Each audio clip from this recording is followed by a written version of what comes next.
Tout commence par une vérité simple, un grand leader est d'abord celui qui comprend ce qui fait sa force, et, plus encore, ce qui constitue ses limites.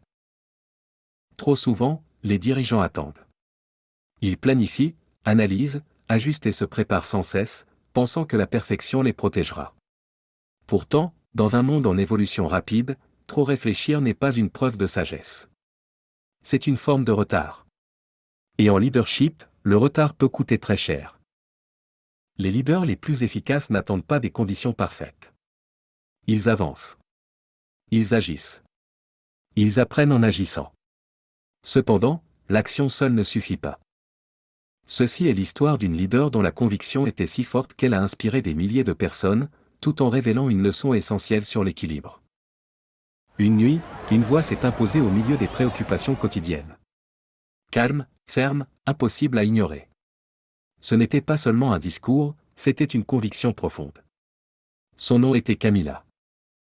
Elle parlait des enfants oubliés par la société, de la souffrance, de l'abandon et des vies invisibles dans une grande ville. Mais surtout, elle parlait de responsabilité et d'action. Elle ne se contentait pas de parler.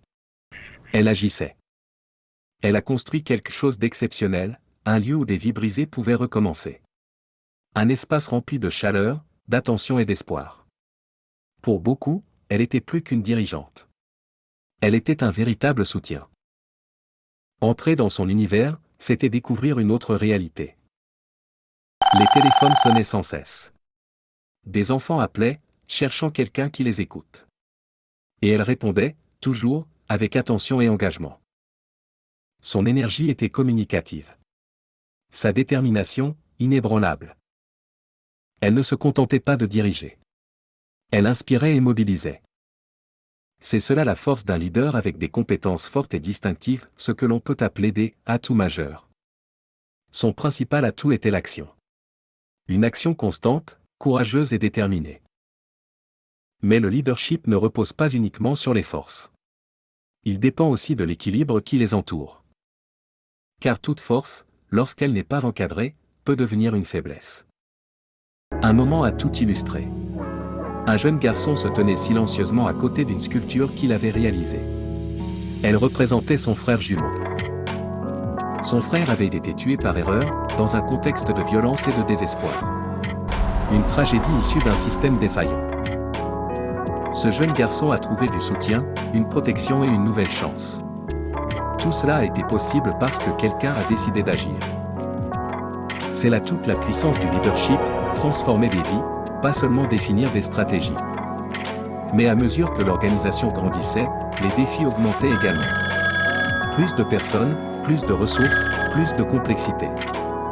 C'est ici que tout bascule. Lorsqu'une conviction devient absolue, elle peut empêcher d'écouter. Lorsqu'une certitude n'est jamais remise en question, elle empêche d'apprendre. La même force qui avait permis de construire une organisation remarquable a commencé à rejeter toute forme d'équilibre. Il n'y avait pas de voix contradictoire forte. Personne pour questionner, pour ralentir lorsque nécessaire, ou pour apporter une vision différente.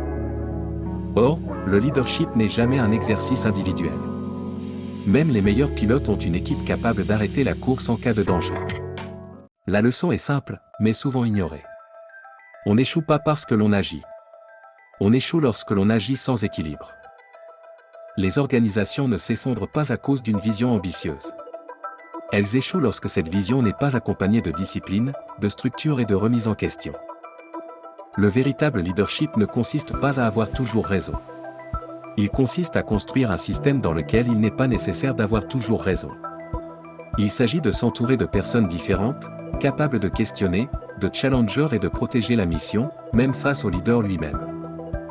Car, l'action sans réflexion conduit au désordre, la réflexion sans action conduit à l'immobilisme, l'équilibre entre les deux permet le progrès.